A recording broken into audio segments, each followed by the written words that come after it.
¿Cómo están? Buenas noches, bienvenidos a Tiempos Violentos. Una movida jornada se ha vivido en el gobierno regional del Biobío. Presencia del Ministerio Público y la Policía de Investigaciones para llevar a cabo distintas diligencias.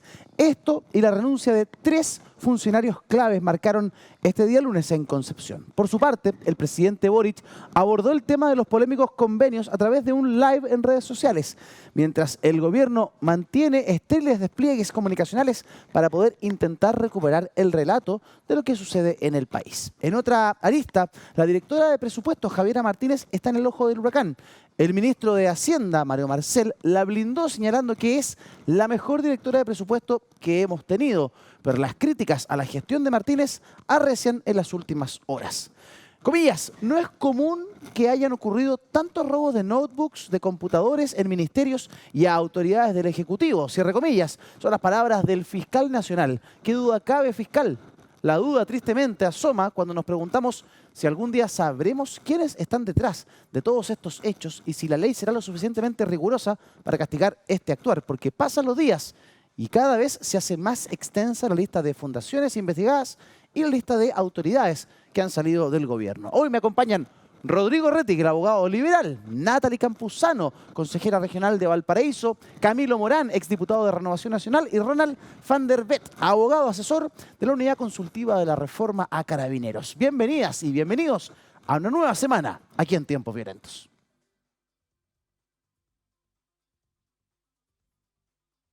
Me preguntan cuánta plata se has llevado. Yo no me he llevado plata, jamás, jamás, jamás, jamás. Y los que lo hagan tienen que pagar y tienen que responder ante la justicia como corresponde y devolverlo.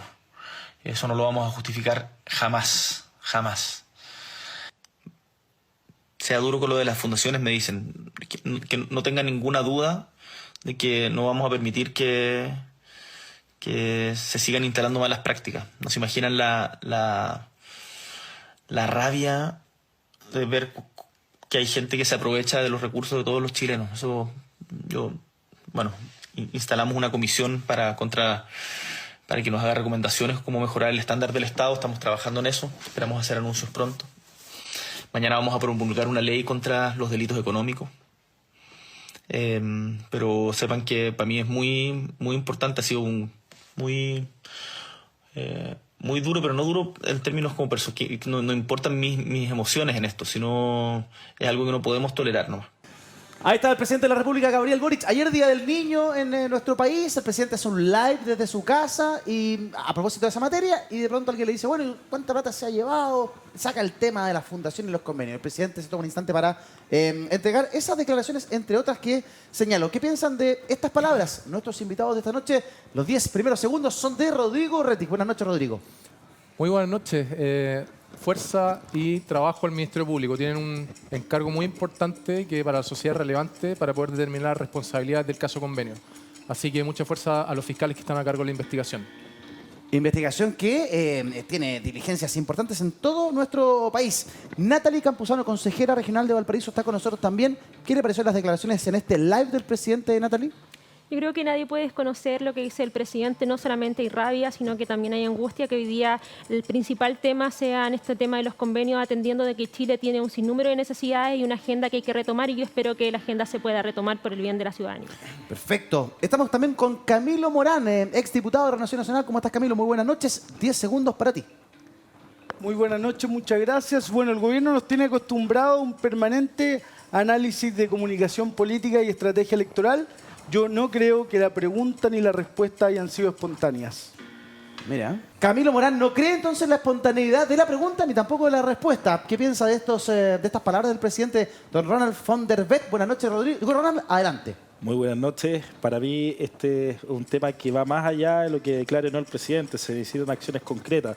Tenemos problemas en la ley de presupuesto, la arquitectura del Estado, protección al denunciante.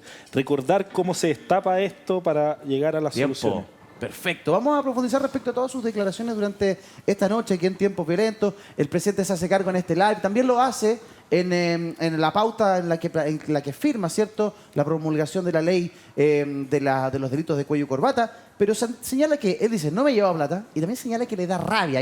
Hay un sentimiento, hay una emoción del presidente a partir de todo lo que hemos visto. Ahí está justamente el titular. El presidente dice sentir rabia ante casos convenios. no me he llevado plata. Los que lo hagan tienen que responder ante la justicia. Claro, es difícil analizar cuando hay un sentimiento por medio, cuando hay una emoción de por medio como la rabia. Yo creo que a todos nos da rabia lo que estamos viendo. Lo importante son las acciones definidas y el camino a seguir tras un escándalo como este, Camilo. Sí, yo porque decía que me llama la atención que esto haya sido espontáneo. La verdad es que este gobierno nos tiene acostumbrados a estas acciones comunicacionales que le buscan dar un corte a ciertas situaciones. Llevamos un buen tiempo detrás del caso Convenio, o sea, desde que se destapó hasta ahora han ocurrido hartas cosas y cada día se va sabiendo algo nuevo, lo que me parece perfecto, y esperamos tener de una vez por todas la claridad que espero que la Fiscalía nos entregue al respecto de cada uno de los casos. O sea, tenemos 37 fundaciones fiscalizadas que se están siendo investigadas y esperamos tener antecedentes claros respecto a esa investigación, pero el gobierno, y me da la impresión que el propio presidente de la República quiere buscar un quiebre de la discusión teniendo este live. Le hacen esta pregunta que a mí me da la impresión que es un poco preparada porque así se usan las redes sociales en la administración del Estado. O sea, sería medio iluso de mi parte creer que se le hizo una pregunta y él respondió a la pregunta que le hizo cualquier persona al público. Yo creo que esto estaba medianamente preparado, que el presidente le quiere dar un corte a esta discusión porque lo tiene complicado, porque él necesita plantear su agenda, su propia agenda, la propia agenda del gobierno y terminar con el tema de las fundaciones. Yo creo que esta es una forma de hacerlo. Me parece bien que lo haga claramente y que diga, no, yo no me he llevado ni un peso. Y me parece mal que lo estén haciendo y quienes lo hagan tienen que pagar y devolver la plata. Eso está correcto, espectacular, pero creo que hay muchos antecedentes todavía que tenemos que conocer para que este caso se cierre. Sí. No tengan ni una duda de que no vamos a permitir que se sigan instalando malas prácticas. No se imaginan la rabia que da ver que hay gente que se aprovecha de los recursos de todos los chilenos. Hay una parte de esa declaración del presidente que también se la ha escuchado en campaña. La instalación de las malas prácticas. Una premisa con la que el gobierno llegó a la moneda y, sin embargo, el escándalo sucedió igual. Hay un sentimiento quizás de traición del presidente de ver cómo él, al llegar al gobierno, sus propios colores, sus propias fuerzas, las fuerzas que lo acompañan, están realizando lo mismo que él criticaba en campaña.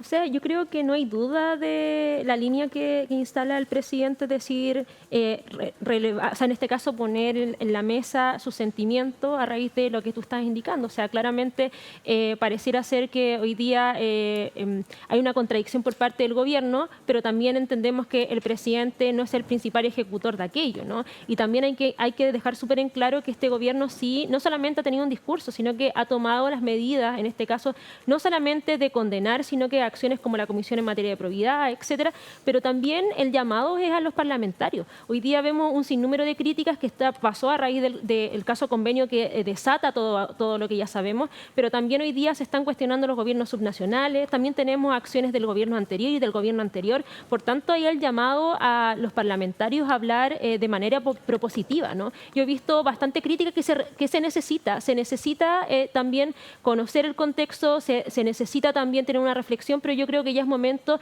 de empezar a hablar de manera propositiva y eso no solamente lo tiene que hacer el Ejecutivo con el presidente, sino que también lo tiene que hacer el Legislativo en esta materia. Ronald. Mira, es que yo quiero recordar cómo se destapa todo esto. Esto es por la pareja de la diputada Pérez, que fue contratada en el Ministerio de Defensa. Si esa contratación no hubiese ocurrido, jamás habríamos destapado el tema de las fundaciones. Nos pusimos a investigar a Andrade y ahí se destapa recién esta olla. El caso de Democracia Viva. Pero parte de una cuestión súper puntual. Y voy a la debilidad que tenemos como Estado. Yo comparto con Natalie que quizá acá se necesita una estructura robusta, hay problemas en la ley de presupuesto que permite estas transferencias, hay responsabilidad de los parlamentarios, sí, pero también yo creo que no nos podemos sacar el foco. O sea, robar está mal para todos, izquierda y derecha. Obvio. Justificar lo que hizo el gobierno anterior o no, para justificar lo que hizo este gobierno, yo creo que ahí hay un error, pero voy a la debilidad del Estado. Hace falta una buena arquitectura para detectar estos fraudes, para poder tener un sistema de accountability que permita gestionar cómo o fiscalizar cómo se están gestionando nuestros recursos públicos. Fíjate que quedémonos con lo que señalaste respecto de la voluntad de los parlamentarios. Mira, hoy se han hecho críticas intensísimas en las últimas 72 horas respecto del actuar de la DIPRES, y en particular de su directora, de Javiera Martínez, de la Dirección de Presupuestos. ¿Por qué? Porque a partir de la propuesta de presupuesto nacional del año pasado se bajaron los estándares. Dices, ¿cómo es posible que ella haya hecho esta flexibilización de los estándares que ha permitido que ingresen las fundaciones? Me van a perdonar, pero ese presupuesto lo aprobó el Congreso. Lo aprobó el Congreso el año pasado. Y aquí en el programa, el día viernes, nos enteramos de que un diputado, a las 5 de la mañana, cuando se estaba discutiendo este tema del presupuesto, a las 5 de la mañana el diputado Mellado levanta la mano y dice, presidente, se lo dice al presidente Milosevic de aquel entonces, discutamos este tema que permite flexibilización respecto de traspaso de dinero, y el presidente dice, oiga, diputado, son las 5 de la mañana, campanazo, y se ponen a votar. Y que eso queda debajo de la mesa. No se discute por una cosa de horario que era muy tarde. Esa es la versión que nos entregan aquí parlamentarios. El viernes estuvimos puros parlamentarios, estuve con 4 parlamentarios. Y tómese en sí, operó así la situación. Entonces cuando uno dice, chuta, si en el Parlamento no se revisó bien el presupuesto nacional y después se le quiere endosar la culpa a la DIPRES que presentó el proyecto de presupuesto nacional, uno dice, no hay voluntad de al menos hacer una autocrítica y decir, yo me equivoqué en esto como parlamentario. Rodrigo, ¿qué observas tú? Sí, estoy de acuerdo. Yo creo que el caso Fundación y todo lo que estamos viendo hace 60 días es únicamente comparable con lo que ocurrió respecto al financiamiento ilegal de la política. O sea, son los dos grandes hitos de los últimos 10, 12 años en la política. Y ante el escándalo que ha significado, me parece que el gobierno está entre la espada y la pared.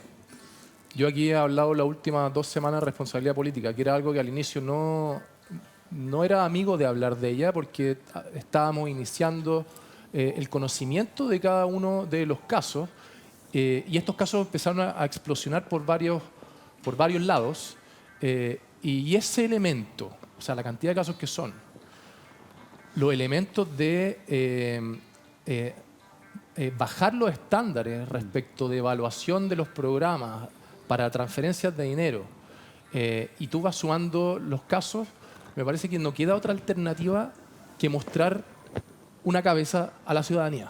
Así como en la antigüedad, claro, hay que salir a mostrar responsabilidad política, porque esto está siendo demasiado grave. ¿Y por qué es demasiado grave? Además de lo evidentemente la afectación al relato político y los eventuales delitos que pueden estar presentes en estos casos. El relato del gobierno, o cómo llega Boric al gobierno, es por un tema de hacerse cargo de las desigualdades sociales que nace como gran tema del 2019. Y todo lo que está ocurriendo afecta el leitmotiv, afecta el corazón, sí, de ese relato.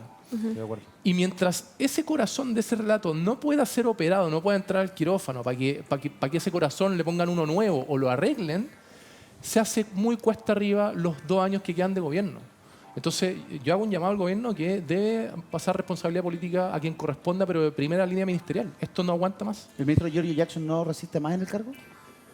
Yo no quiero decir nombre, pero me parece que tiene que haber un cambio de gabinete. Me parece evidente. La crisis es demasiado grande como para que no lo haya. El viernes estaban acá el diputado Mesa del Partido Republicano, el diputado Yarzo del Partido La Gente, el diputado Barrera del Partido Comunista y la diputada Musante, que es independiente, es parte de la bancada PPD, ¿cierto? Entonces, los 4 me relataban esta historia a las 5 de la mañana y yo decía, chuta, pero si están a las 5 de la mañana legislando y alguien levanta la mano, que hay algo importante, oiga, presidente, conversemos esto, revisemos esto. No, son las 5 de la mañana, campanazo y a votar. Y el presupuesto sale aprobado como está. Hay cifras que hablan de que hasta el momento serían 15.000 millones de pesos lo transferido que estaría en cuestión. 15.000 millones de pesos por no haberse dado el trabajo de revisar detalladamente lo que ese punto podía significar. Ahí está, mira el detalle. Caso convenio, lo publico hoy día las últimas noticias. Las 37 fundaciones en 10 regiones que está investigando el Ministerio Público. Lista actualizada desde Arica a Punta Arenas del organismo a cargo del fiscal nacional Ángel Valencia. El viernes eran 32, ahora ya estamos en 37 y esto puede seguir sumando. Ahí están las de Arica y Parinacota, las de la región de Antofagasta, Atacama, Valparaíso, la metropolitana, ¿cierto? También tenemos más al sur, la región de O'Higgins, la región del Biobío, que me llama la atención la cantidad de organizaciones en el Biobío, en la Araucanía, los lagos, ¿cierto? La región de los lagos, digo, y la región de Magallanes. ¿Podría complementar, Eduardo? Sí, claro. ¿Por qué es tan importante lo que dije al final? Es porque el gobierno no puede salir a jugar su programa de gobierno, no puede hacerse cargo de las vulnerabilidades de la gente, no puede hacer programa con este elemento en la línea de flotación. Mientras no se haga cargo y pueda mostrar de que hay responsabilidad política de la más alta investidura, no le van a permitir avanzar en pensiones, no le van a poder permitir avanzar en seguridad, no le van a poder permitir avanzar en nada. Y eso lo debe entender el gobierno. ¿Estás de acuerdo con eso, Camilo Moreno? Yo estoy de acuerdo y lo decía al principio con esta capacidad que tiene el gobierno de mantenernos analizando comunicacionalmente qué es lo que está pensando, porque no tenemos una conducción clara. Y es un poco lo que dice Rodrigo. Si se hace un cambio de gabinete, el cambio de gabinete es posiblemente la acción que genera un quiebre en la conducción de las últimas crisis que ha tenido el Estado, los distintos gobiernos. Siempre termina en un cambio de gabinete. Y lo que el presidente Boric hoy día está haciendo está estirando el chicle de una crisis política que se pudo haber terminado hace un buen rato atrás haciendo un cambio de gabinete. Yo estoy completamente de acuerdo con ello. Es cosa de mirar un poco la historia reciente de nuestro país. Todas las crisis que hemos tenido se han solucionado, han tenido un quiebre, digamos, con un cambio de gabinete, porque ahí el gobierno puede imponer una nueva agenda que busque, obviamente, arreglar, modificar todo este tipo de acciones. Efectivamente hay muchas cosas que hacer desde la Cámara de Diputados, desde las distintas instancias de poder y de administración del Estado, pero por supuesto que el cambio de gabinete es urgente y es la única solución que hoy día le queda al presidente. Ya hizo el live. Después del live le queda solo el cambio de gabinete. Hay algo que no entiendo.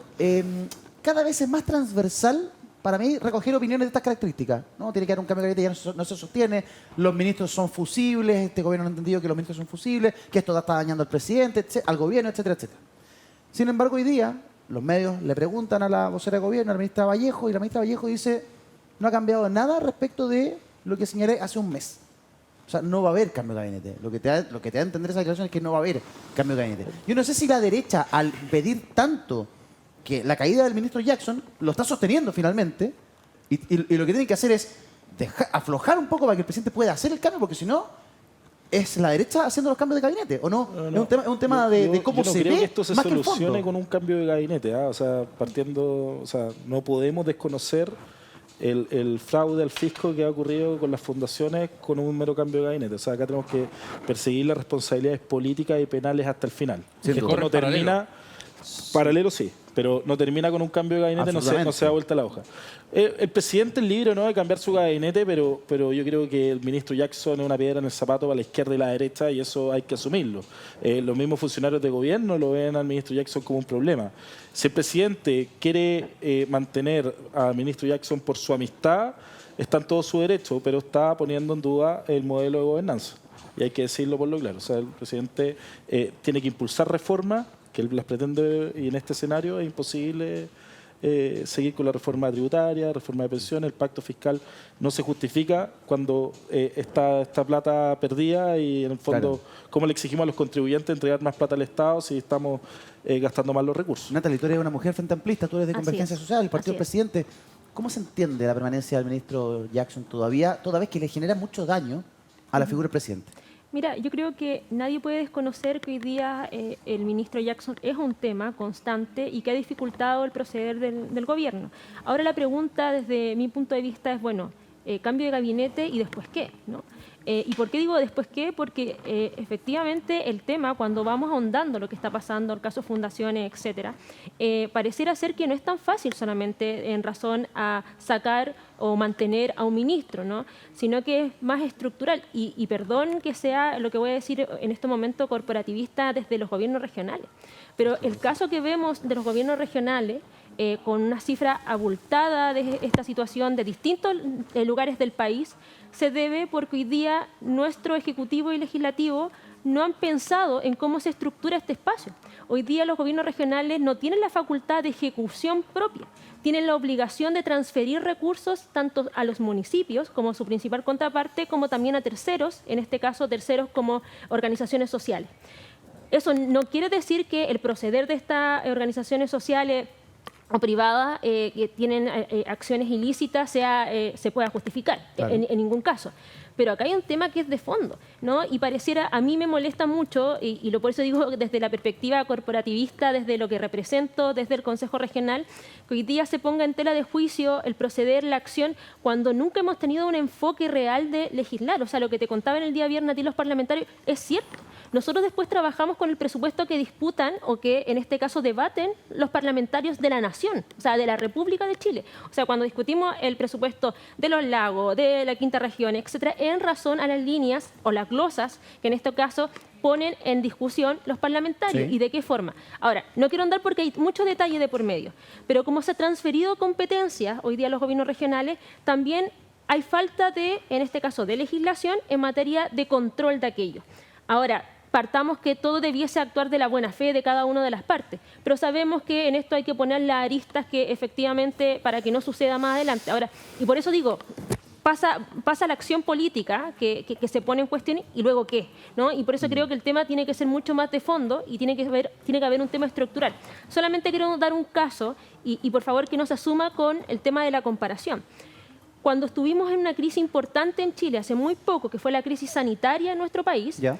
recordar que hubo una inyección importantísima por parte del Estado y que se complementó con presupuesto del nivel central y de los gobiernos regionales.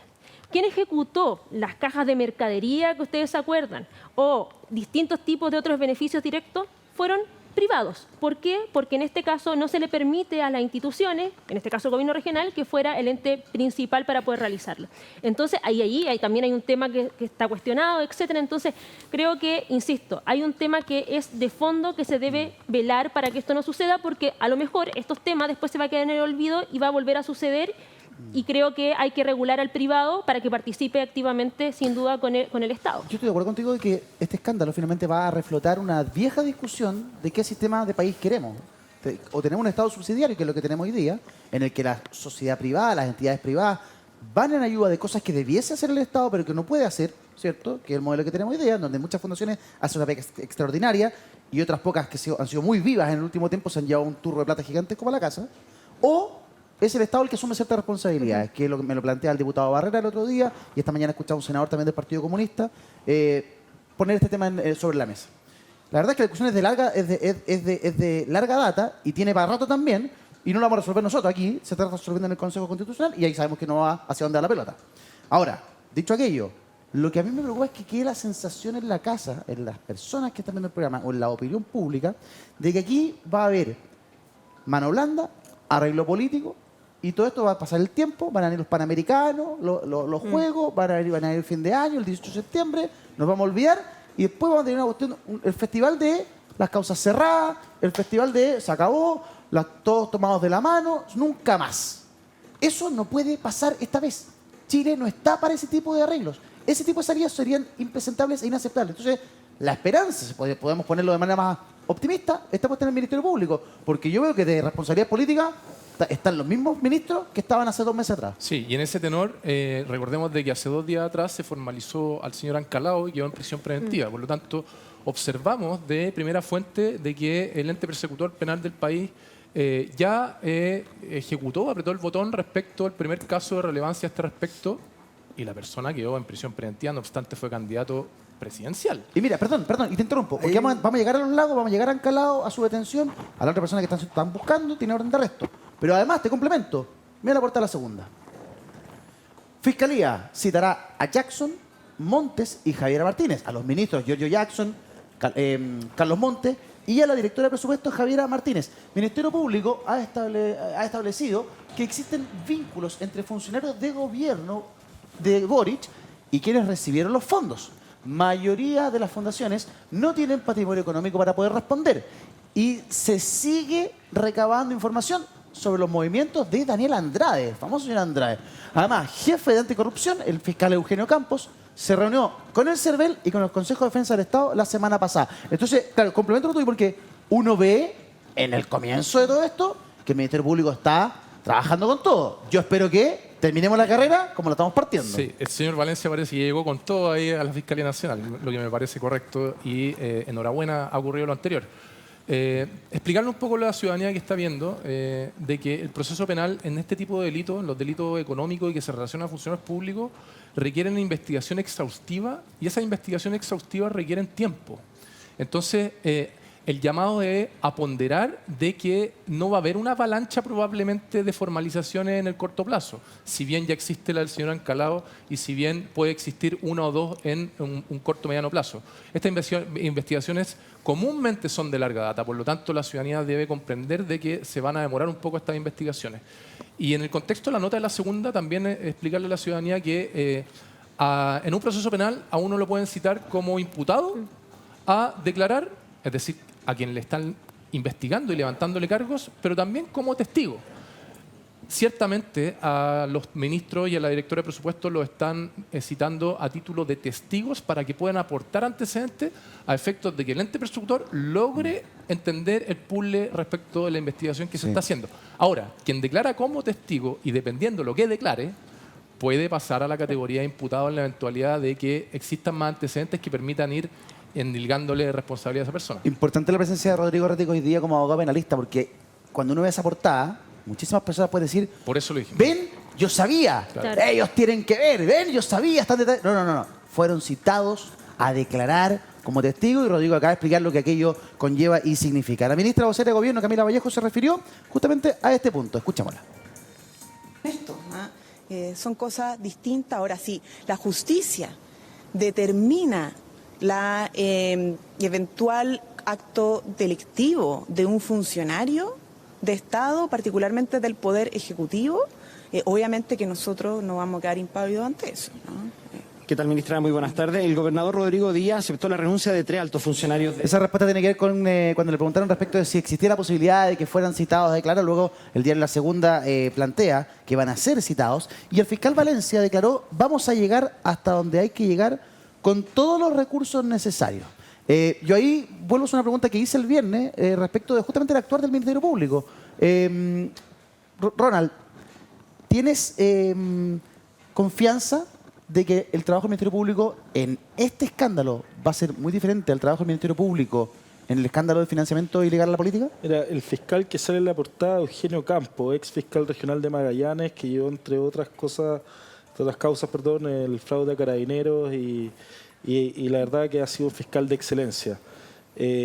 Más que en el fiscal Valencia, yo creo que Eugenio Campo es un buen elemento para llevar a cabo estas investigaciones. Como decía Rodrigo, esto recién está comenzando, nos queda mucho y yo creo que hay un silencio político, ojo con eso.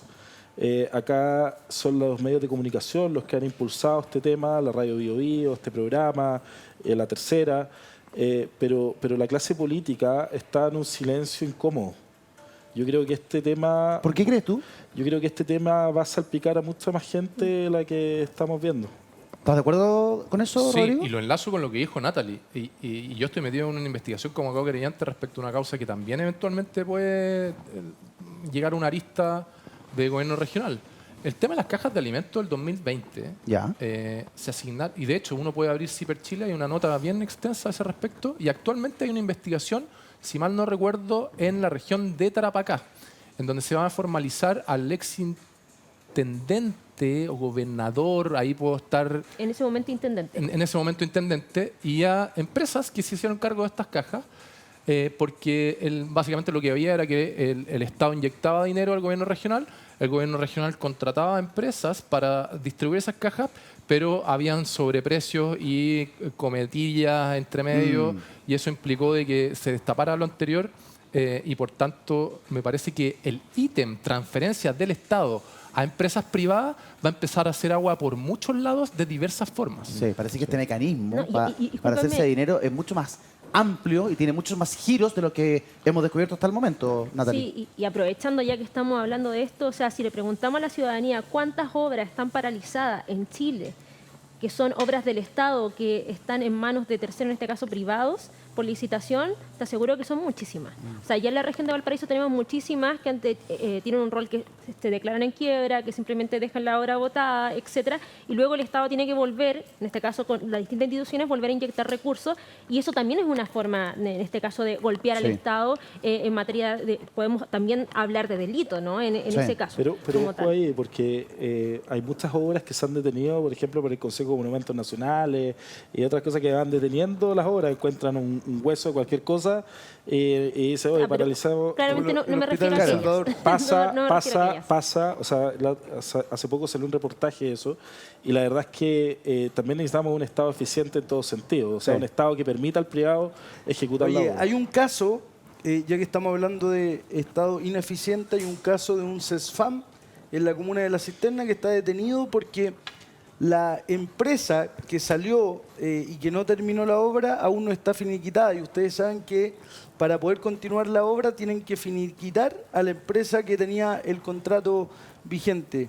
Ya lleva alrededor de 3 años la demora de la construcción de este CESFAM con la urgencia que tiene la gente de un lugar donde poder atenderse. Perdón, ¿eso es burocracia? Eso es burocracia, eso es administración del Estado, eso es Ojo que ahí pueden haber irresponsabilidad de la elementos autoridad. de derechos contrapuestos entre la empresa que con su abogado debe estar diciendo, hey, Estado, págame, y los abogados del Estado diciendo, yo no te tengo que pagar porque fallaste. Exacto. Ya, A eso mismo. vamos a continuar. Es temazo. Es un súper tema para zambullirse e investigar bien. Pero, Rodrigo Rodríguez ya lo adelantaba, lo anunciaba, en prisión preventiva quedó ese señor que está ahí en pantalla. Diego Ancalao queda en prisión preventiva tras formalización por fraude y estafa al fisco. El ex candidato presidencial por la lista del pueblo había sido detenido luego de que se le imputaran 3 delitos relacionados con el caso Convenios.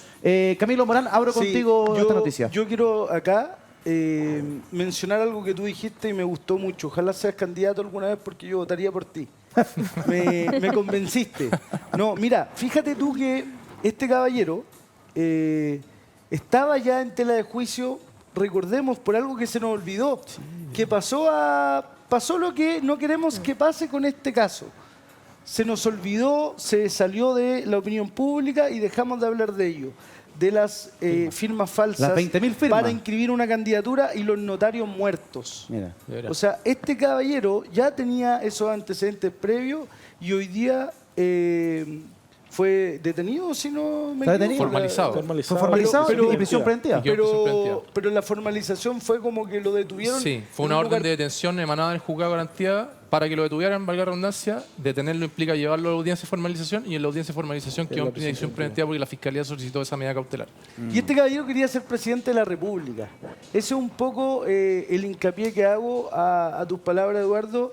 Y se nos olvidó un poco el caso de los notarios, de la lista del pueblo, El notario etcétera. muerto. El notario no existe. El notario había fallecido hace no sé cuántos años. 23.000 firmas falsas había presentado el señor Ancalao. Este caso de Kimun es bien increíble. Tiene cosas bien llamativas que hacen comprender también la celeridad con que se da la detención de Ancalao, porque es el primer detenido por la lista penal. Y además, la justicia busca, wanted, el señor Jaime Wincahue, que es el presidente de la Fundación Kimun. Ahí lo están viendo en pantalla. Caso Convenio, declaran orden de detención en contra del presidente de la Fundación Kimun, Jaime Wincahue. Esta situación, para que la gente realmente es medio enredado, porque aparece el caso en el norte, en Valparaíso, en Biobío, en Santiago. Entonces, esto es del gobierno central, esto es del gobierno regional. No, esto es gobierno regional. Aquí no tiene nada que ver los ministros, aquí no tiene que ver el presidente, esto, gobierno regional de los lagos. ¿Y qué pasó aquí? El señor Vallespín, Patricio Vallespín, ex demócrata cristiano, hoy independiente, que es el gobernador regional, transfirió, ¿cierto?, desde el gobierno regional 1.200 y fracción millones a la Fundación Kimun. Bueno, el vicepresidente de la Fundación Kimun, Arnoldo Ñanculev, le dijo al diario El Yanquihue, oiga, la verdad es que nosotros no tenemos cómo devolver los dineros aquí, porque no hay plata. Bueno, ¿y por qué? Porque hubo un traspaso extrañísimo de dudosa procedencia que hasta aquí en Santiago huele raro, de un centro de formación técnica y de un instituto profesional a una fundación, Desarrollo de Liderazgo, que es del señor Ancalao. O sea, ya aquí empezamos con unas triangulaciones cucarras, como decía un abuelito mío. Sí. Natalie. Mira, La verdad es que conozco el caso por lo que ha indicado la prensa, pero desde mi conocimiento dentro del espacio de los que son los gobiernos regionales, existen financiamiento para directamente hablar con instituciones que son de educación, ¿no? No necesita tener un intermediario. En este caso están los FIC, el Fondo de Innovación y Competitividad, que es parte del FNDR, el Fondo Nacional de Desarrollo Regional, y que tiene directa relación con instituciones que son públicas o privadas, ¿ya? Entonces, desde lo mismo que tú dices, ¿no? Como desde acá también se ve un poco extraño, sin conocer los detalles más allá de lo que ha indicado la prensa. Efectivamente, cuando uno dialoga con una fundación o etcétera por un tema particular, que es lo que no hacen, lo que no puede hacer una institución que no participa de estos fondos. Y estos fondos son principalmente también de fondos concursables, que son fondos de innovación y competitividad, que lo hacen, en este caso, las distintas instituciones, tanto públicas como privadas, de educación. No es lo único raro que pasa en los lagos. Mira, fíjate que suspendieron a un fiscal que, entre comillas, dateó o como que asesoró al gobernador Vallespín. Un fiscal, porque tiene que investigarlo. Lo habría llamado por teléfono. Y tiene que perseguirlo. Sí. Llamadito telefónico. Y claro, cuando la policía revisa los teléfonos del gobernador y de su equipo, se da cuenta que el fiscal Marcelo Sambucetti había tenido varios contactos. Rodrigo, ¿qué es esto? ¿Un fiscal puede llamar para decirle, bueno, manéjate así, haz esto, estamos haciendo esto? ¿Eso es legal, es ilegal? Por favor, ilústranos un poco. No, claramente no. Un fiscal tiene que cumplir con un principio que está incorporado en la ley del Ministerio Público, que se llama principio de objetividad. Y ese principio de objetividad, si bien menciona de que debe investigar con celo tanto las cosas que afecten a un imputado como las que lo beneficien, también trae aparejado de que el fiscal debe manejarse con probidad, con principios objetivos que impliquen comprender de que no puede llamar a una persona que está siendo investigada para alertarla de que lo está haciendo o algo por el estilo. Eso claramente no es deseable y derechamente yo creo que puede ser constitutivo de delito, como la obstrucción a la investigación. Sí, la obstrucción a la investigación es un delito en donde cualquier persona que está siendo investigada, o incluso un fiscal o un defensor, si efectúa actos que afectan esa investigación y eso trae consecuencias en la misma, es un delito, efectivamente. Camilo Morán. Es rara la situación, pero tranquilizadora en alguna medida, porque se separa al fiscal que estaba a cargo de la investigación y que lo asesoró, y también entiendo que la Fiscalía inició un sumario. Sí. Yo creo que, claro... Una investigación penal en su contra. Así es. En todos estos casos nosotros lo que queremos es buscar la verdad, saberla, que no se nos olvide, como ya decía por el caso Ancalao. Y me parece que acá lo primero que necesitamos saber es cuál era la relación del fiscal, por qué ocurre, por qué se pierde este principio que es fundamental para el funcionamiento de la Fiscalía. Uno lo que pretende es que la Fiscalía te dé cierta tranquilidad y diga, oye, ya pucha, si los políticos se andan arreglando y arreglan a las fundaciones de su sector político, etcétera, que exista algo que te dé algún grado de tranquilidad, y lo pienso desde el sentido común como un ciudadano y habitante de este país. Claro. Que sea la Fiscalía la que te dé esa tranquilidad. No quiero ser extremista y decir, oye, la Fiscalía también está involucrada, porque por algo se sabe, por algo hay una suspensión y por algo hay un sumario administrativo y una investigación. Y esperamos, en este caso en particular de los lagos, que es grave. O sea, hay forma calcada de hacer las cosas en los lagos, que podamos tener los antecedentes a la vista. El caso particular que afecta aquí al gobernador Vallespín es que él era director de la Fundación Chinquihue, una de las fundaciones beneficiadas. Por estatuto, esa fundación le correspondía a él presidirlo, dirigirla. Era la autoridad más alta de la región la que tenía ese cargo. Pero era parte de la fundación y parte de la gobernación, se traspasaron dinero, y luego cuando la policía revisa los teléfonos del gobernador, de la administradora regional también, Viviana Godoy, se encuentran registros de llamadas del fiscal Sambucetti. De inmediato la fiscal regional Carmen Gloria Wittberg lo suspende e inicia esta investigación por lo que decía Rodrigo, obstrucción a la justicia. A la investigación. Perdón, obstrucción a la investigación. Bueno, lo mismo, Ronald, ¿qué te parece esta noticia que estamos conociendo? Mira, yo creo que en la medida que esto avance, no me sorprendería si vamos a tener al gobernador de Los Lagos y al del Biobío formalizado. O sea, con todos estos antecedentes que ya se escriben en la prensa, yo creo que hay antecedentes suficientes. Desconozco la carpeta investigativa como para imputar un delito a una persona, pero no me sorprendería si es que eventualmente se le formaliza. Lo que sí Yo estoy de acuerdo con Natalie en una cosa. Hay una falla en la estructura de los gobiernos regionales. ¿En qué sentido? La ley de presupuesto les asigna cierto presupuesto que ellos tienen que gastar, y en septiembre en la práctica lo que hacen es gastar y gastar presupuesto y entregar, hacer transferencias a lo loco, a lo que piden los CORE, a lo que piden las organizaciones. Entonces, en el fondo, no hay una fiscalización de esas transferencias por parte de los gobiernos regionales. Y esa es una pega que tiene que hacer el legislador en el sentido de, primero, limitar las transferencias en cierto periodo del año, o sea, de septiembre en adelante, dejar de hacer transferencias, y en segundo lugar, darle herramientas a los gobiernos regionales para poder hacer políticas públicas eficientes, como comprar carros de bomba, comprar equipamiento policial, arreglar escuelas, etcétera, etcétera. O sea, podrían hacer con esa plata 1 millón de cosas que arreglaría la vida de muchos chilenos. Rodrigo. Hay un incentivo perverso, está diciendo muy bien Ronald, una problemática gigante en la administración pública. El incentivo perverso es que la ley de presupuesto va con la leyenda o con la letra chica que usted tiene del 1 de enero al 31 de diciembre para ejecutar el presupuesto. Entonces, por ejemplo, Subsecretaría de Prevención del Delito, programa Apoyo a Víctimas, le asignan 10.000 millones de pesos. Se tiene que gastar esos 10.000 millones de pesos del 1 al 30 y no al 31, porque tienen que empezar a rendir unos 2 meses antes, por lo tanto octubre. ¿Qué pasa si no lo gastan? Ahí empieza lo que dice Ronald. Oye, hay que gastar, porque el cumplimiento es gastar. Sí.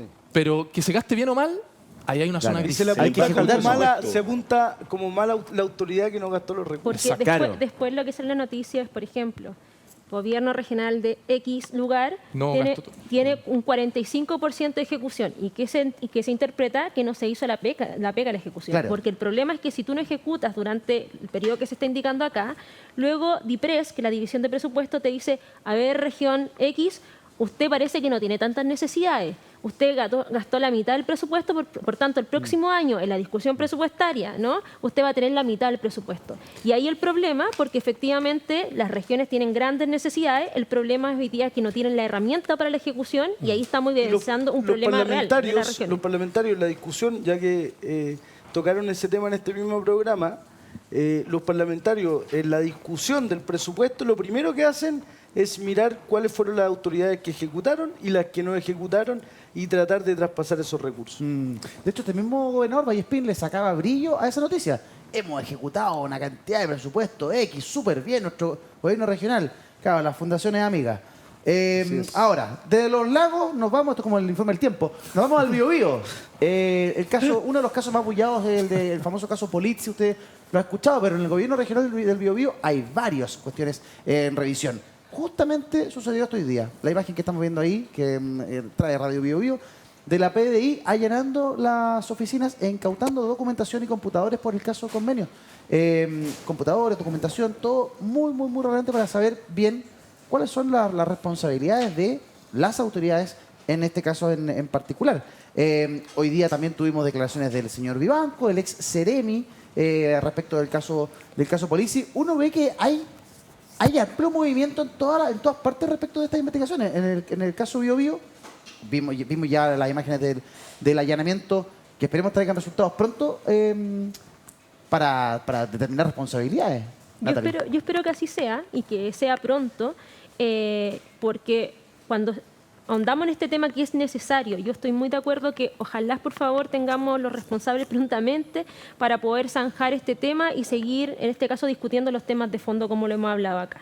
Por tanto, me parece bien lo que se esté haciendo en el Biobío, etcétera, pero quiero insistir con esto que no va a parar si en este caso no hay un tema de fondo, un tema sustantivo que venga a regular a los espacios de los gobiernos regionales. Y ojo, que hoy día estamos hablando de los gobiernos regionales, pero también si uno pone una lupa y vamos a las corporaciones municipales, lo más probable es que tengamos ahí otro escándalo, porque aparte de tener falta de herramientas para regular aquello, tenemos una precariedad de lo que es la administración pública. Y eso también hay que reconocerlo. Algunos entiendo que hay todo un síntoma que se indica que es reducción del Estado, pero muchas veces necesitamos fortalecer el Estado, y esta es la expresión de los casos que están pasando, que es fortalecer el Estado a raíz de la herramienta de fiscalización y otros elementos más. Por tanto, yo creo que es ahí el tema, y quisiera acotar una propuesta, ¿no? Yo lo he debatido esto con mis colegas en la región de Valparaíso, entendiendo las dificultades que hoy día tenemos normativamente para que los gobiernos regionales puedan ejecutar,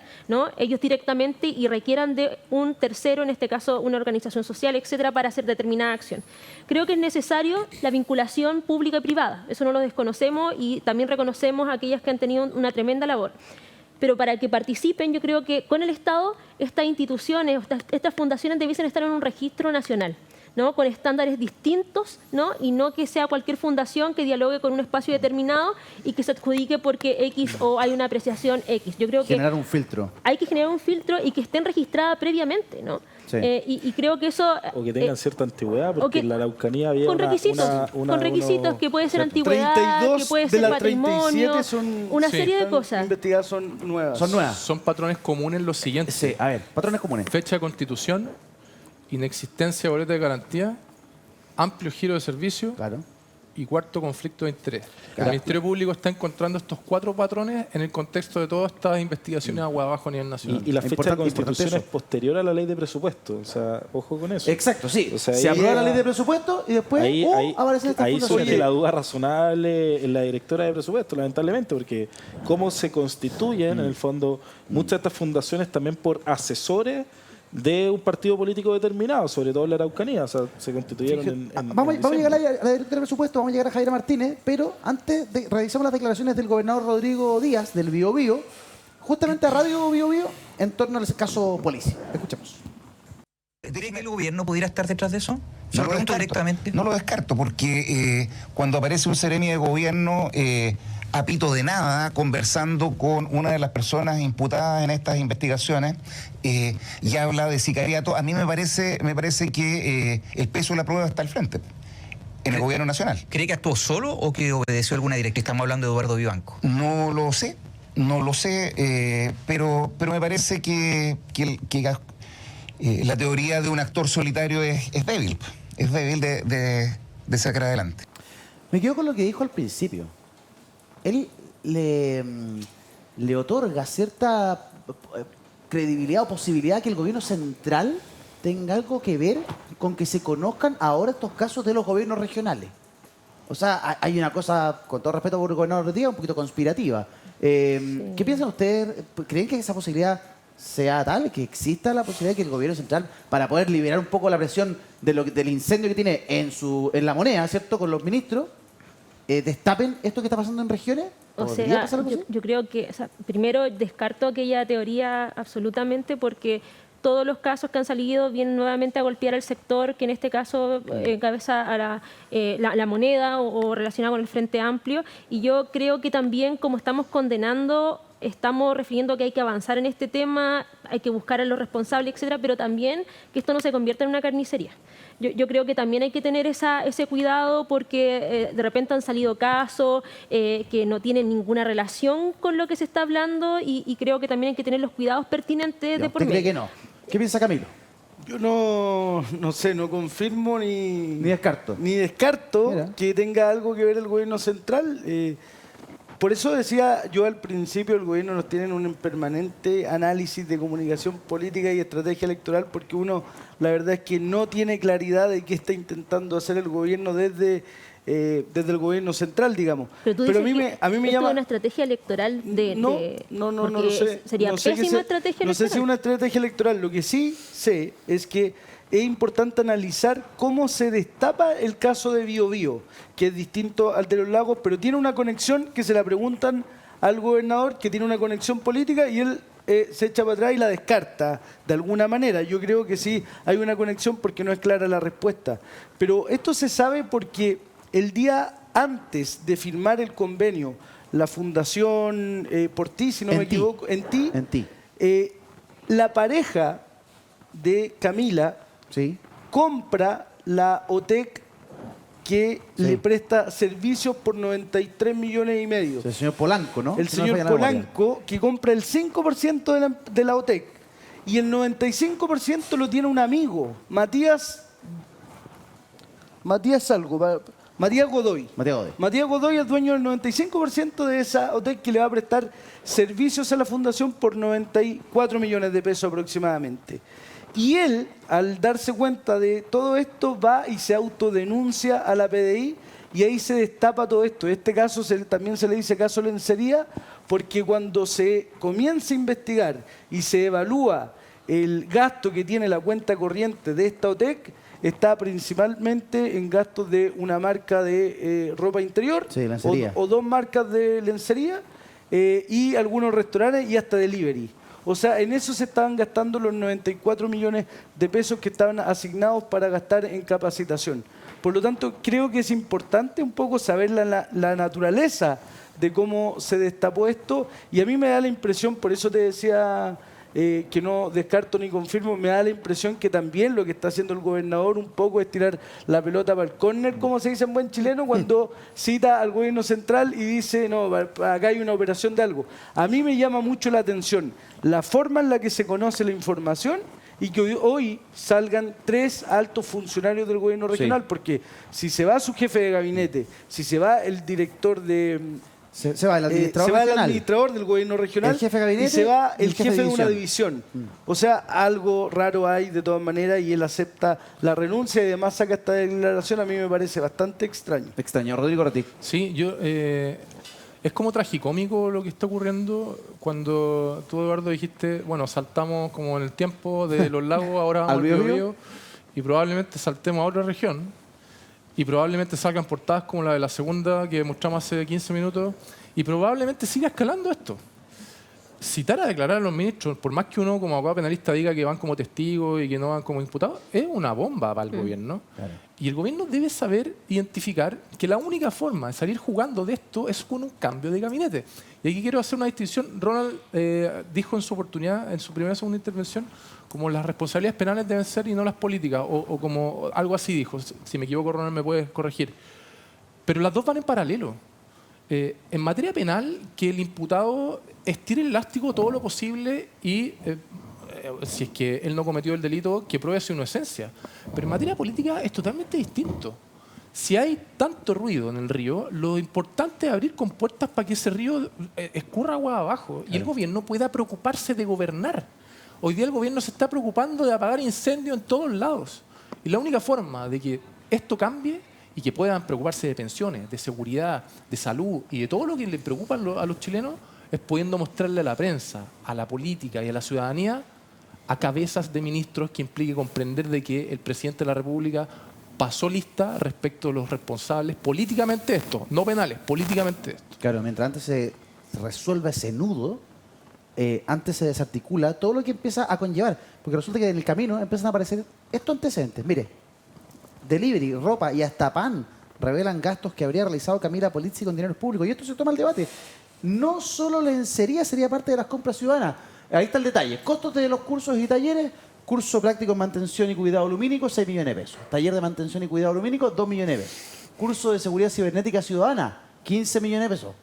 Taller de diseño, huerto y jardín, además de compostaje, 4 millones de pesos. Ya uno dice, bueno, podemos cuestionar los montos, pero eso tiene más o menos que ver con lo que podría ser un plan. Pero luego, giro en efectivo por caja, 15 millones de pesos. Giro en cajero automático, 7 millones de pesos. Transferencias, 4 millones 6. Tienda Saddle Row, 560.000 pesos. Evita, 391. Panaderías. Mira, panadería, ya fueron a comprar el pan batido. La marraqueta, el pan francés en Concepción. Pan batido. El pan batido aguante. 88.000 pesos en pan. Tienda Sara, 437.000 pesos. Restaurante Gohan. Saludos a toda la gente del restaurante Gohan. 120.000 pesos. En Ripley, 286.000.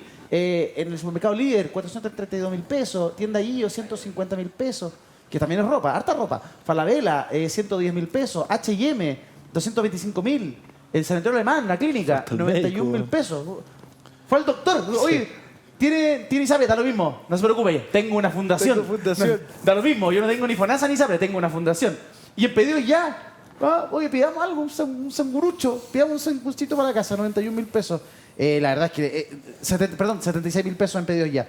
Simplemente hay cosas que son tragicómicas, como plantea Rodrigo. Ronald. Yo lo que dije es que esto no se soluciona con un cambio de gabinete y creo que ni siquiera pero política. Descomprime. No, está bien. El cambio de gabinete va, pero no podemos hacer un cambio de gabinete y decir, bueno, sigamos con las responsabilidades penales. Tampoco creo que la solución del presidente de convocar a un comité va a dar una solución. O sea, en el fondo, Comisión Talto, ustedes tienen la responsabilidad ahora de entregarme las ideas para que yo, ejecutivo, las pueda implementar. Acá la cosa es práctica, hay que hacer un sistema bien hecho. Yo no soy partidario de crear nuevas estructuras, pero por ejemplo hay una estructura que la está proponiendo el senador Sandón, la senadora Paulina Núñez, hace harto rato, que es una Agencia Nacional Anticorrupción. Esa Agencia Nacional Anticorrupción para mí es fundamental, que funcione como una ANI, donde haya protección al denunciante. Como funcionario público, tú muchas veces ves corrupción, pero pasa que tienen miedo de denunciar. ¿Por qué? Porque pierden la pega, no hay un fuero, etcétera, etcétera. Entonces hay que generar un sistema donde tú puedas de partida entrar a las cuentas de todas las altas autoridades de los gobiernos regionales, de los parlamentarios, de sus asesores, del Estado, de los ministros, subsecretarios, y poder interoperar esa información, integrarla en un centro de fusión de datos. Porque si no puede ser que un gallo que trabaje en la administración pública reciba 10 millones de pesos, 5 millones de pesos, sin justificación alguna y no se levante ninguna alerta. Y que tenga, por ejemplo, potestad sobre instituciones castrenses, o sea, que revisen, por ejemplo, corrupción dentro de las Fuerzas Armadas o Carabineros. Yo creo que afortunadamente, después del fraude a Carabineros, porque no es fraude de Carabineros, es un fraude a Carabineros, ciertas personas de la institución cometieron fraude, Carabineros avanzó en esta medida. Y avanzó bien, hizo un sistema interoperable con la Contraloría, donde todos los actos pasan de manera digital a la Contraloría. Se creó la Dirección de Auditoría Interna, la Contraloría Interna y la Dirección de Derechos Humanos bajo ese enfoque también de no discriminación. Yo creo que el Estado, esto no va solamente a las instituciones castrenses o a las instituciones de seguridad, sino que todo el Estado, las transferencias que hace la Subsecretaría de Prevención del Delito, las transferencias que hace el Ministerio de Vivienda, bienes nacionales, no sé si era cosa, a quienes le entregan los inmuebles, bienes nacionales. No hay una fiscalización y la verdad es que los diputados no hacen la pega. ¿Sí? Rodrigo Ratín. Sí, lo que dice Ronald es muy importante y ¿sabes quién? La gente que nos mira en la casa tiene un rol muy importante para tratar de identificar estos fraudes. ¿Quién? Las instituciones financieras, en particular los bancos. La circular 49 y 59 de la Unidad de Análisis Financiero está dirigida a los sujetos obligados del artículo 3 de la Ley Antilavado de Activos. Y esas circulares les incorporan una obligación a los bancos. Esa obligación se llama, dentro de otras cosas, debida diligencia del cliente, en particular PEP. ¿Qué es un PEP? Una persona expuesta políticamente. Diputados, senadores, ministros, jefes de servicio, etcétera, alcaldes, concejales, etcétera. Entonces, cuando el señor alcalde de la comuna X va y abre una cuenta en el banco X, el banco le dice, ¿usted a qué se dedica? Mire, yo soy alcalde. Y el banco de inmediato alerta. El alcalde, ¿qué remuneración tiene? 5 millones de pesos mensuales. Y si el banco ve que, aparte de los días 30, le depositan 5 millones de pesos, le están depositando 100 un día, 25 el otro, 13 el otro, 80 el otro, tiene que levantar una alerta a las unidades financieras. Entonces, dentro de las responsabilidades que están en este circuito para prevenir los ilícitos de funcionarios públicos, fuera de la probidad que tienen que tener todas las autoridades, los bancos que están pasando colados en este elemento tienen que alertar, y alertaron tardíamente en el caso del fraude a Carabineros, que estoy de acuerdo contigo, el fraude a Carabineros, y fue sancionado en particular un banco de la plaza por la Unidad de Análisis Financiero por haber alertado solo cuando explotaron los casos y no preventivamente como debieron haberlo hecho. A mí me preocupa una cosa, que me preocupa que hoy día veo a un Estado, con las diversas instituciones que tiene el Estado, paralizado, ¿no? Y me preocupa porque hoy día tenemos paralizado temáticas que son de carácter de vivienda, ¿no? Tenemos en materia de salud, convenios internos entre las mismas instituciones del Estado, también recursos para, en este caso privado, organizaciones, fundaciones de junta de vecinos, club deportivo, que a lo mejor este último lo ven muy chiquito, pero si lo vemos a lo largo del país es bastante, ¿no? Y lo que va a suceder es que no vamos a tener ejecución, bueno, de presupuesto nacional, y vamos a tener un déficit en la política pública. Y eso se va, a lo mejor no en este momento, no lo vamos a ver, no lo estamos viendo hoy día lunes, claro, sino que lo vamos a ver en este caso próximo año, de cómo se instalan las diversas políticas públicas, por ejemplo, ¿no? En materia de salud, materia de educación, entre otras. Entonces creo que este tema se tiene que resolver tanto evidentemente desde la arista penal, pero también tiene que haber un cauce político, ¿no? Y rápido, porque si no vamos a tener un Estado paralizado, y a algunos les gustará o no, pero el Estado tiene un rol fundamental para mover parte importante de la economía y también para mover parte importante también de algunas políticas públicas que son fundamentales para algunas personas que están en el territorio nacional. Son los más vulnerables, los más afectados con la paralización del Estado. Así es. Hablemos de quien está en el ojo del huracán es la directora de Presupuestos de la Nación, Javiera Martínez.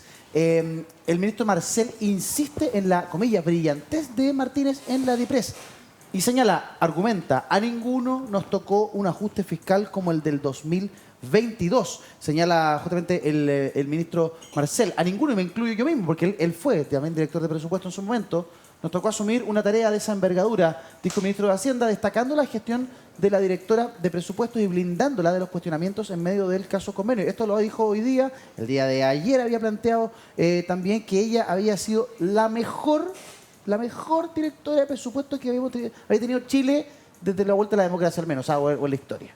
Un blindaje importante, un respaldo importante, ¿cierto? Todo esto porque Javiera Martínez, la directora de presupuestos, está fuertemente cuestionada, ha sido fuertemente cuestionada a partir de la flexibilización de los requisitos para las fundaciones en el presupuesto nacional que luego, no nos olvidemos nunca, aprobó el Congreso, Nacional, de una larga discusión que terminó a las 5 de la mañana. Camilo Morán, lo escucho. ¿Son válidas las críticas a Javiera Martínez?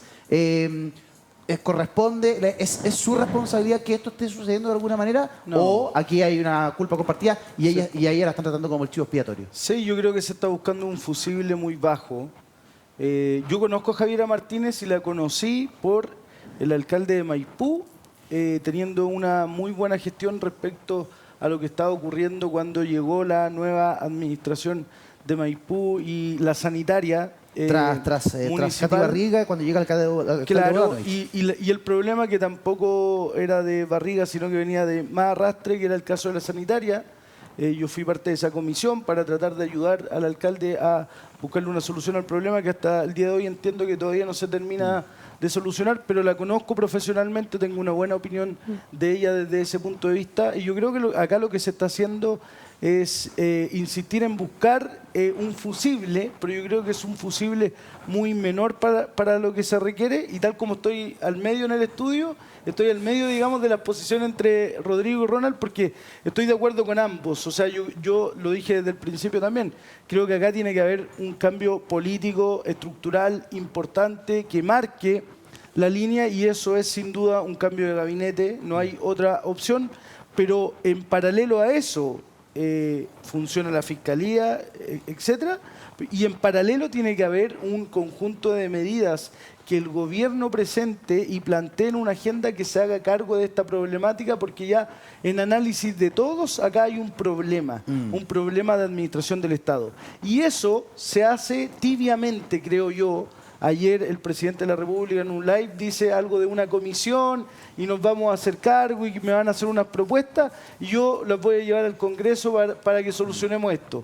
Yo creo que ahí es justamente donde el presidente de la República debería ser más contundente, presentar un paquete de medidas como las que mencionaba Ronald, por más que no le gusten, que vengan de la oposición, pero si le hacen bien a terminar este conflicto, que las presente, que se entregue un conjunto de medidas y nos hagamos cargo, porque creo que estamos buscando fusibles muy menores para la envergadura del problema.